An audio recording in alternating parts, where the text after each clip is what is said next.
Domestic airlines in Nigeria lose about 4.3 billion naira every year to airports that provide only daylight service, which restrict operators from flying longer hours. Most of these facilities, known as sunset airports, do not have the infrastructure that enable flights to operate into the night, which means flights cannot service such airports after 6:30 p.m. At a recent conference in Lagos, critical industry participants, including aviation agency heads and the chief operating officer of Ibom Air, throw light on these issues and other burning matters in the industry. It's from this point that we embark on this flight. Welcome on board Aviation this week on Channels Television. I'm Bukola Joe Oketumbi.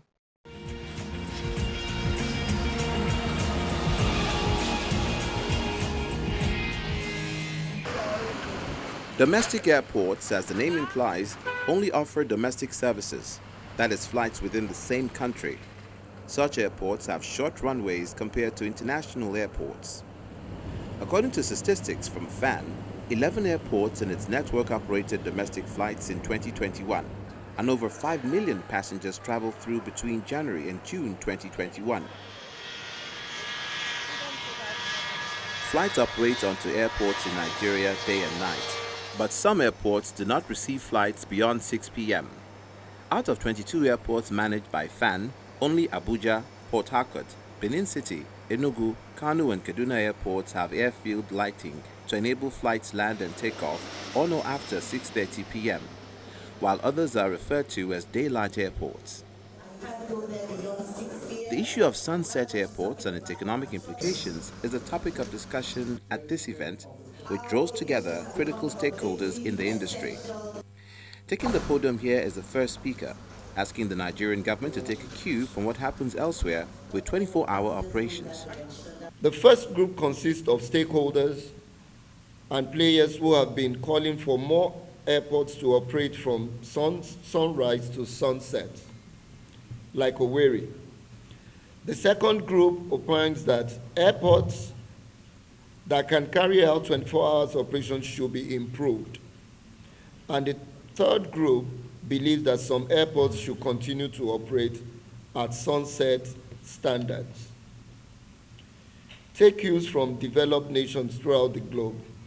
Various factors decide whether or not an airport should be open 24 hours a day. These variables include the volume of traffic along the route, the cost of operations, the viability of the airport's company, navigational equipment, and a long list of others. He's also quick to add that not all terminals can operate in that manner. Should all major airports in Nigeria operate 24 hours a day, 7 days a week? No. What annual traffic or volume does the proposed 24 hours airport record? How many local airlines in Nigeria today a 24-hour schedule? What effect does operating 24 hours a day have on the economy? When airlines operate at any time of day, they pay varying charges to the Federal Airports Authority of Nigeria and the Nigerian Airspace Management Agency to be allowed to land at airports that have airfield lighting. For airports to have any extension of services beyond the due time, it must come at a price. Are the airlines able to pay to cover this cost to keep us open? If we stay open, for instance, one of the major challenges we have is power supply. So we'll have to run our generators at the maybe current diesel prices. Are you going to be able to pay for that? And then we'll have to structure our operations in order to accommodate these extra hours. Now, the airport is not a destination of its own. You're going to pass through.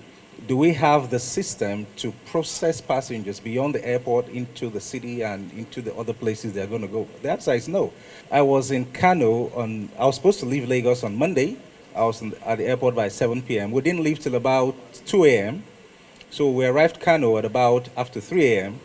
and then we were taken to our hotels. Kano was a dead city as at the time we were moving in those early hours of the morning. We don't have the facility to even put people through that process at that time of the day.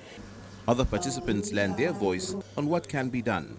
I'm really pleased that we are having a good session to talk about it. because it is one of the biggest limiting factors of the Nigerian aviation sector. Now, when we talk about sunset airports, we tend to talk in terms of extremes. So we have these airports that close at 6, and then when we ask for increased hours, people go to 24 hours as if that's what we are requesting. I don't believe that anybody can just decide without doing research what should be the hours of any of these airports. What needs to happen first is a feasibility study. You need to look at the data. You need to look at the viability of opening those extra hours. So manpower availability is very key. You can notice that a number of airports have been on the increase. We have additional airports even at the moment. We have Damaturu Airport on standby to open. We have Ogun State Airport, Ebonyi State. We have Cross River State Airport also. We have Lafia Airport. These are all new airports that are waiting to go on stream.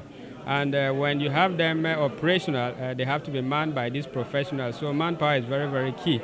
Today we have the optimal manpower level because, like I said, these are new airports that are coming up, and government have been approving for us to recruit air traffic controllers. And the challenge is also the capacity of the training institution to be able to train them. With many impediments like limited runway access across domestic networks, multiple operational infrastructure deficiencies, and even poor organizational capabilities of the airlines, these issues must be tackled if airlines will profit from the low-margin business. On our interview segment, the Chief Operating Officer of IBOM Air, Mr. George Uresi, says Nigerian Airlines operate 1,080 hours less than the benchmarked industry standard. At a recently held conference in Lagos, he called for the prioritization of airfield infrastructure and the provision of necessary instrument landing systems and accompanying accessories for every airport, as well as keeping airports open to meet the needs of airlines and other users. There's more from him. The global average, and my source is Airbus, they use these aeroplanes 9.1 to 9.7 block hours a day on the average globally. Some use 12 hours, some use 11 hours, but on the average is 9.1 to 9.7 block hours. In the Nigerian context, that would be about 9 domestic flights a day. On a monthly basis, it's 275 to 292 block hours, and on an annual basis, it's 3,300 to 3,500 block hours. Imagine the productivity of those aeroplanes versus us in Nigeria, where this is me doing my own calculation of the average. Some are at the top end or a little bit higher, some are at the bottom end, but in general, it's between 5.5 to 6.6 block hours per day. That is, when you buy a new aeroplane, they ask you how much are you going to utilize the aeroplanes. If you say anything less than 250 hours, they'll be looking at you like a mad person. Why do you want to buy a new aeroplane? But you have to have a plan to know that you're going to utilize the aeroplanes at the top end of the spectrum when you get them anyway. But if you use what you're doing now in this country average, what you get is 1,980 to 2,376 block hours per annum. What does that translate into? The gap is 3 block hours a day daily, 90 block hours a day monthly, and 1,080 block hours per annum. Now let me make that make a little bit of sense. The Sunset Airport phenomenon is a strange one. Why do I say it's strange? Because it's one of the limiters. Most of the Sunset airports are declared operational from 6 a.m.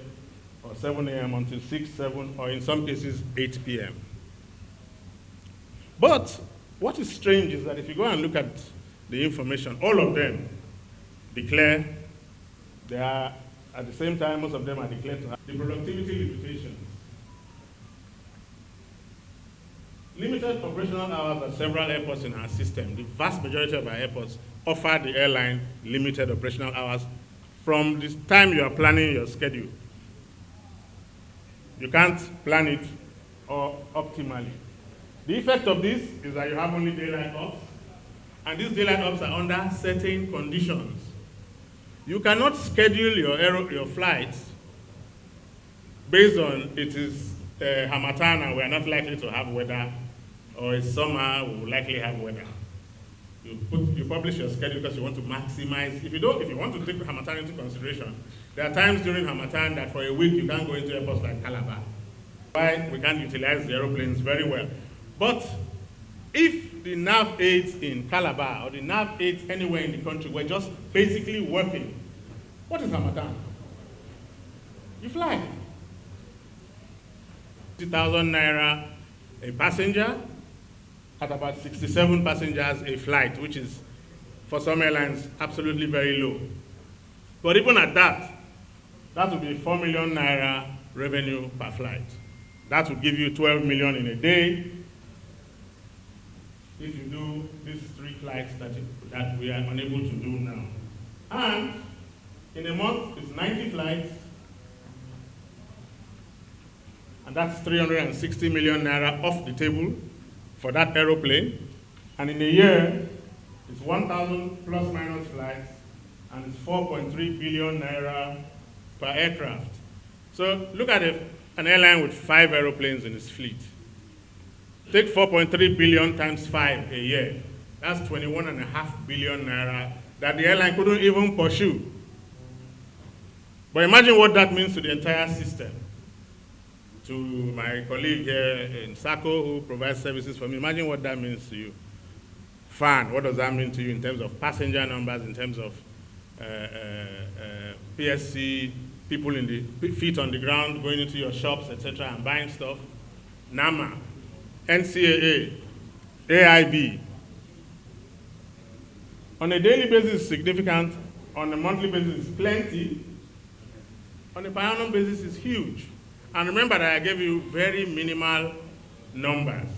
The reality, if we study it, is big by limiting the ability of airlines to operate aeroplanes freely into airports in the country without providing the airports with the minimum requirements to allow aeroplanes to fly all the time.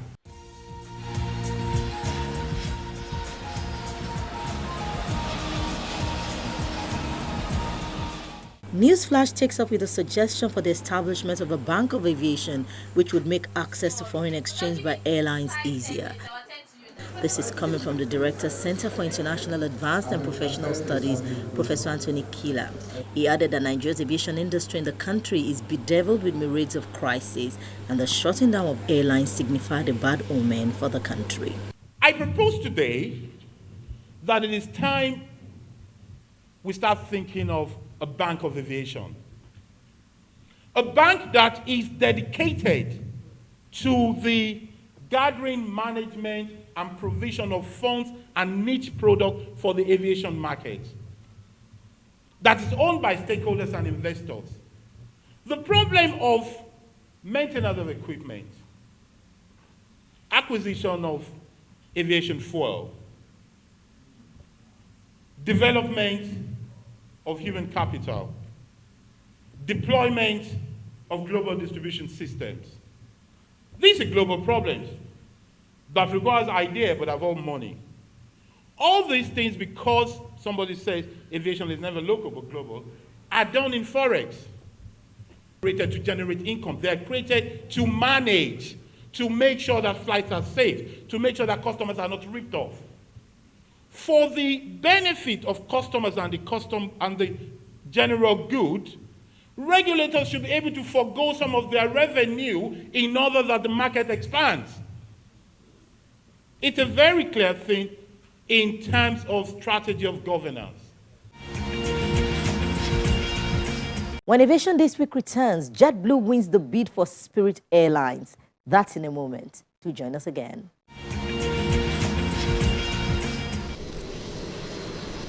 Spirit Airlines Incorporated has agreed to a $3.8 billion buyout offer from low-cost rival JetBlue Airways, ending a drawn-out battle for the carrier whose acquisition would help create the 5th largest U.S. airline.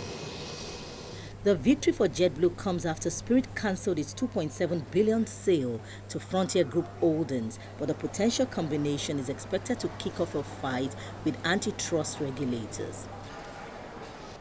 JetBlue's offer of at least $33.50 per share represents a premium of nearly 38% to the last closing price of Spirit shares, including a ticking fee or small monthly payments to Spirit shareholders from January next year until the deal is completed. The offer can go up to $34.15 per share. Spirit shares were up nearly 5% before the bell as investors cheered the end of a takeover saga that began in April. JetBlue rose 1% while Frontier was 1.6% higher. Both carriers were locked in a bidding war to create a combined airline that will better compete with legacy U.S. carriers at a time when the industry faces a labor crunch and high jet fuel costs. Spirit had in February agreed to a $2.9 billion offer from Frontier before JetBlue jumped into the fray in April.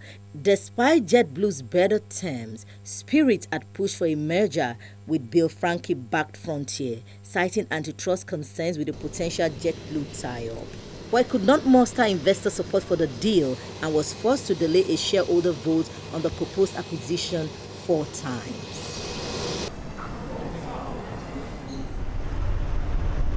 Now to Berlin, where disused Tegel Airport has been set up with tents on the tarmac to accommodate war refugees from Ukraine and asylum seekers from elsewhere. A registration center for Ukrainian refugees arriving in Berlin was first set up at Tegel on March 20, almost a month after Russia's invasion of Ukraine. According to Berlin State Minister for Social Welfare, Katja Kippen, there are still up to 500 Ukrainian refugees arriving in the German capital every day, some of whom need to be put up in emergency shelters. Tegel Airport was shut in November 2020 after it first opened to commercial aviation in 1960, 1 year before the construction of the Berlin Wall. During the Cold War, Tegel was one of the main gateways linking West Berlin with the rest of the world.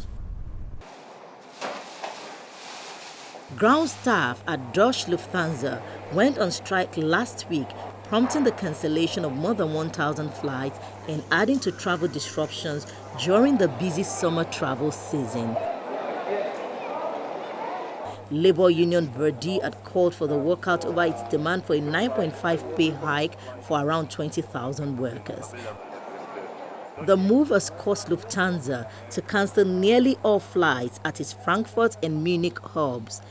Diogo Lambies, who was on his way from Africa to Paris, found himself stranded in Frankfurt when his onward flight was cancelled. The problem, no, I cannot travel. I arrived from Africa now. I have to go to Paris. The flight was cancelled, and they said tomorrow you will be rebooked. But nobody was here when we arrived in order to say what do we have to do, where do we have to go, where do we have to sleep. And so we are looking for some Lufthansa people that can help us, but when we ask, it will be very hard to find someone from Lufthansa today in the airport, so we don't know what to do. Strikes and staff shortages have already forced airlines, including Lufthansa, to cancel thousands of flights and caused hour-long queues at major airports, frustrating holiday makers keen to travel after the COVID-19 lockdown. Verdi last month demanded a 9.5 pay rise, or at least €350 more per month for 12 months for around 20,000 workers who it says are being squeezed by inflation and have been overworked due to staffing shortages at airports.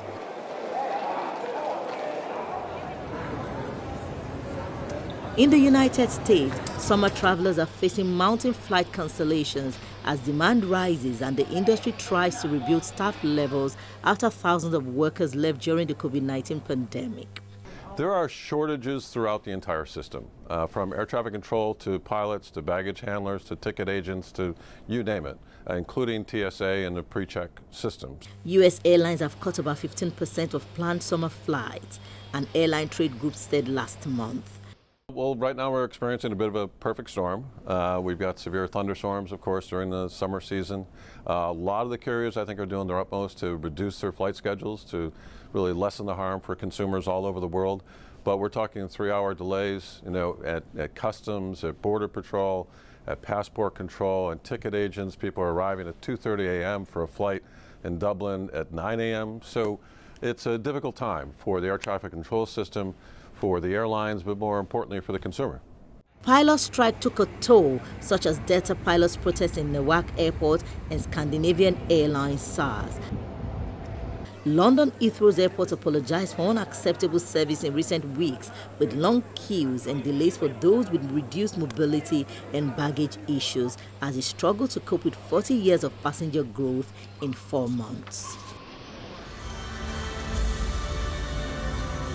The AC-352 medium-lift utility helicopter has been cleared for commercial operation in China, promising huge potential in a wide range of public services and businesses.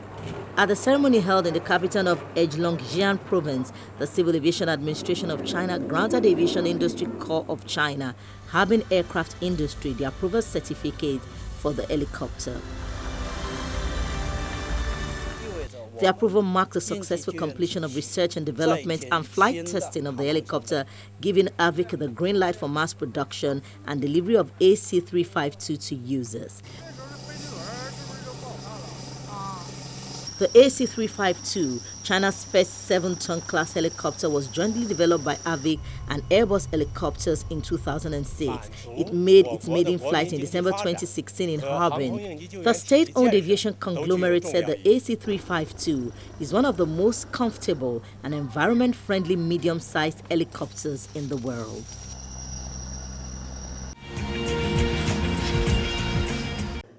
Nigeria joins the rest of the world to mark the 2022 World Human Trafficking Day, which was originally marked on Saturday, July 30. The National Agency for the Prohibition of Trafficking in Persons, NAPTIP, is holding this event to raise awareness on the plight of human trafficking victims and to promote as well as protect their rights.